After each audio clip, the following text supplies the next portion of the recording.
Yuri Prochazka has achieved something truly special. He officially completed his master's degree. For those who might not have known, Yuri wasn't just training and fighting in the octagon, he was also grinding in the classroom. He's been deeply involved in his university studies, aiming for a degree in security and strategic studies. What's even more impressive is that at one point, Yuri turned down a title fight against Magomed Ankalaev and Glover Teixeira just to stay focused on his education. That's not something many fighters would even consider, but Yuri has always walked a different path. Today, he proudly posted his graduation news on Instagram. His message was short but deep. He wrote, "Mission accomplished. Step by step, walk the 1,000-mile road. Now we can start negotiate about next move." As Yuri always thinking, always climbing, now that his studies are complete, the question is what's next inside the cage? Meanwhile, Ilia Topuria had something important to say too, especially about Jon Jones. In an interview with Ariel Helwani, Ilia made it clear that he doesn't believe Jon is ducking Tom Aspinall. When asked to compare Jon's situation with Islam Makhachev's decision-making, Ilia didn't hold back. He said they're not the same. Ilia explained, not at all, not at all. You can't even compare the situation. You can't compare Jon Jones with Islam, you know what I mean? He continued to praise Jon, saying Jon has done so many great things in this sport. He fought the best of the best in the last 10 years. So I don't think he's ducking anyone. He just wanted to retire. He's tired maybe of the game or whatever. Ilia made a great point. There's always going to be a next guy. Even if Jon were to beat Tom Aspinall, another contender would pop up and the pressure would just continue. Jon has been in the game for over a decade and Ilia understands that maybe it's just time for him to walk away. But that wasn't all. Ilia also told Ariel that he's open to fighting in the welterweight division someday. He said, yeah, for sure that could happen. Listen, if you have a champion like Belal, that's an easy path. You can go slap him, get that title, and that's it. Strong words from a confident fighter, Ilia clearly isn't afraid of stepping up or speaking out. As the news of Jon Jones' retirement spread across the MMA world, legends started to pay tribute. Anderson Silva took a moment to honor Jon. On his Instagram story, he wrote, "My brother, thank you for every magical moment. Your dominance inside the cage is unmatched, and this marks the end of yet another legendary era. Even Khabib Nurmagomedov, who was never particularly close to Jon, shared his respect." Khabib posted, "My congratulations, legend. Even we was not friends, but you were the best to ever do it in UFC history, and you inspire millions of people around the world. You have nothing more to prove in this sport. It's always meaningful when other greats show love and respect, even from a distance." In other fight news, a bout has been scheduled for UFC Paris on September 6th, Nasser Imavov vs Caio Borralho. Imavov announced it himself on social media. His caption read, "This is not an AI. See you soon, Caio." That fight's going to be one to watch. Imavov. But this guy is a He's not Dagestani. Dagestan is shame of you. Have shame on you. Alô? Achei esse frango do Caio para mim. Ok.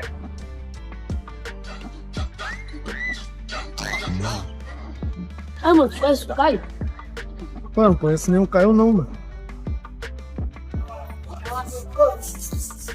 Caio, você conhece o Caio? Caio? Que Caio? Caio é o caralho, mete o bebo. Ninguém conhece Caio aqui não, meu irmão. Não, Caio. Caio? Você conhece o Caio? Caio? Caio que eu conheço é esse aqui, ó. Ele tá no Olifante. Que isso, Caio? Tô gostando, mano.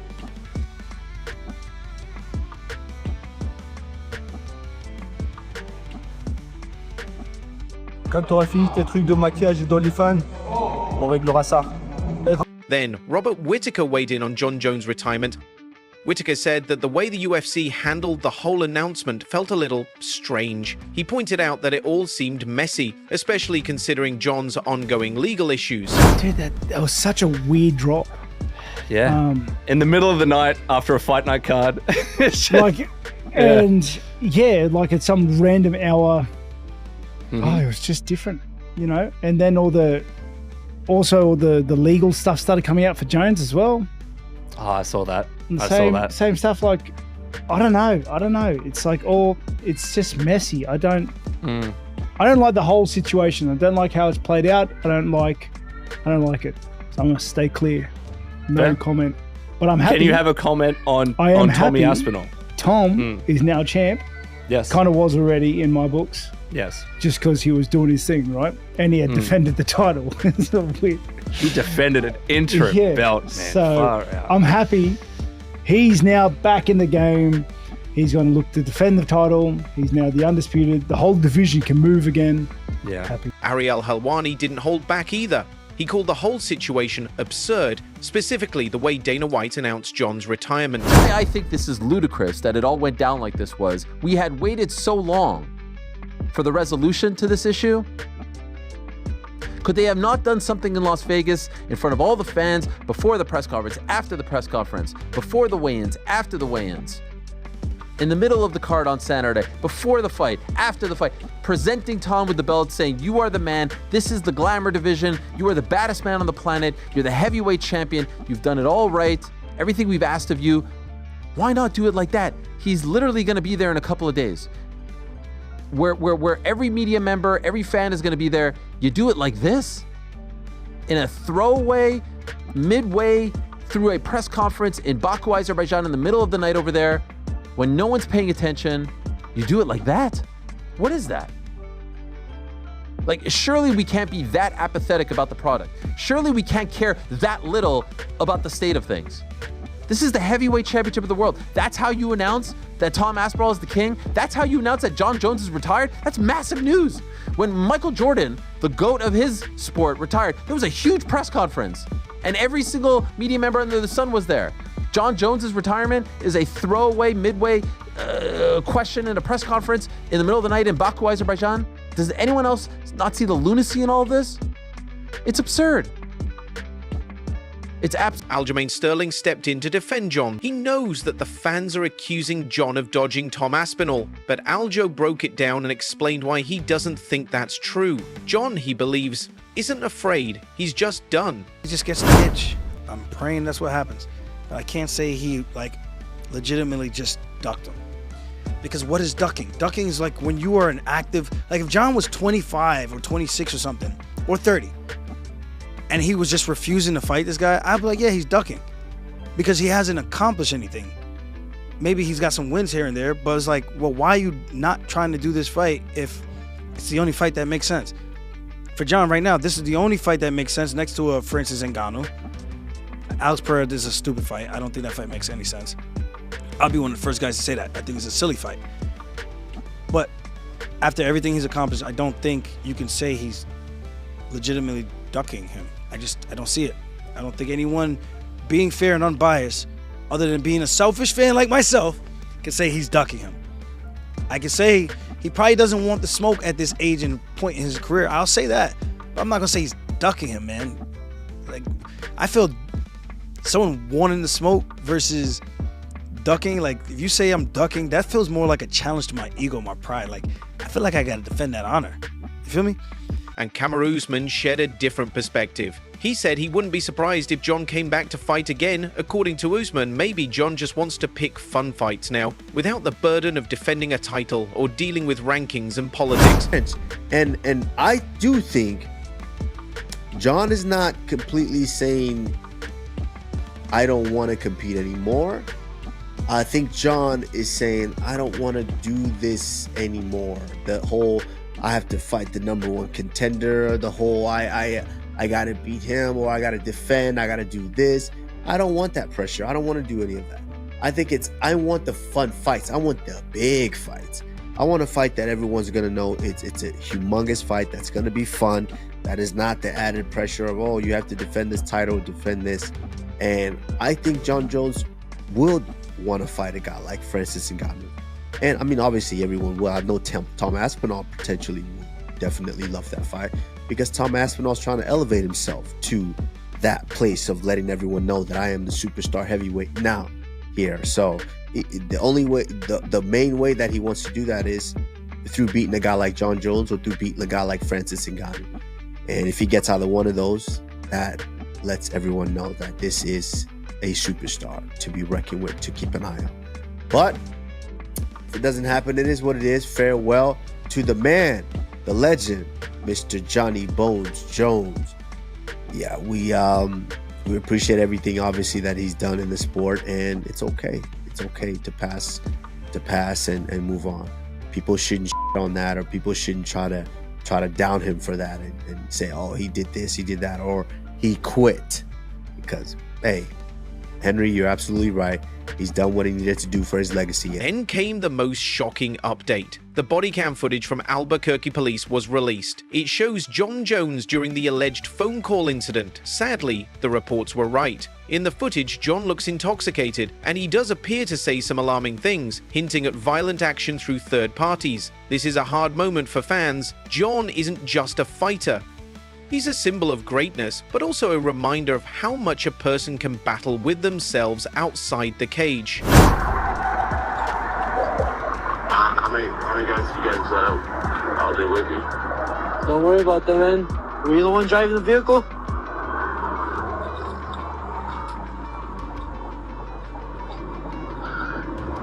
My brothers attacked the dreams, sisters, and cell phones.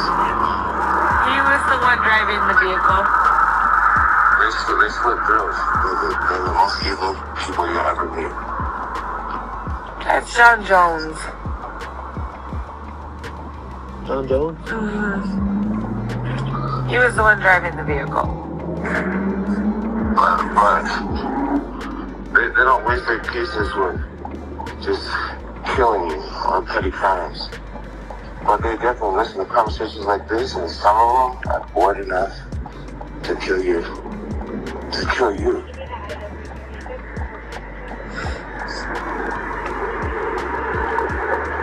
Because they listen. And they teach me to be a man when I'm a dog.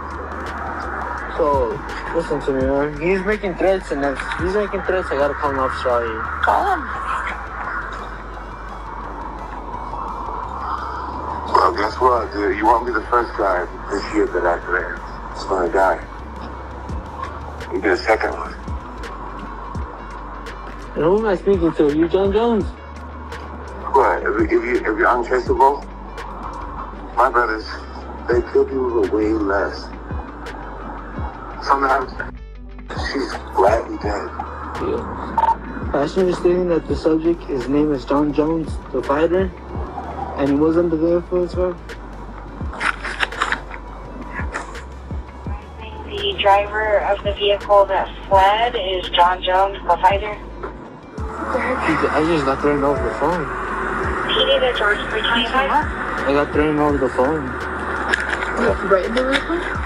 What did he say? Starting you to 82 reference. As expected, the MMA community exploded with reactions. Matt Brown shared a heartfelt plea. He said, "Seeing this story again, I would urge the MMA fan base to plead for Jon to seek help for his addictions. The talk is always about how these incidents affect him fighting Tom or how great he could have been, etc. But I say, forget his fight career. Just get help and get better." Luke Thomas also responded. He reflected on how long Jon's been in the headlines for all the wrong reasons. Luke said, "I've been witness to Jon's run-ins, alleged and otherwise, with law enforcement even before I got married. It's about to be my 13-year wedding anniversary." John Strickland, in his own sarcastic way, commented, "Trump just brokered a peace deal. Well, I guess I was wrong. So what else can we skewer about? Going to be a boring week or so? I guess I could tweet about MMA or something." So, Jon Jones announced new criminal charges. Then came a wave of angry, disappointed, and emotional comments from fans. Pretty obvious and direct threats. "Sentence him to death by Aspinall," and "he's trashed again." Shocking. In case anyone's wondering, this is why he didn't fight Tom Aspinall. He can't stop doing drugs and drinking excessively and uses religion as an excuse to absolve him of his terrible behavior. Guy clearly has some demons he can't get rid of. Judge needs to make his punishment 5 rounds in the cage with Tom. And that lawyer statement ain't looking too good now. The truth is, Jon's story has always been complicated. He's a champion, a record breaker, a once-in-a-generation talent, but also someone constantly fighting inner battles that spill into public view. He inspired millions, but also disappointed many. And that wraps it up for this update. Thank you for sticking through all the ups and downs. Keep the conversation going in the comments. The MMA world never stays quiet for long.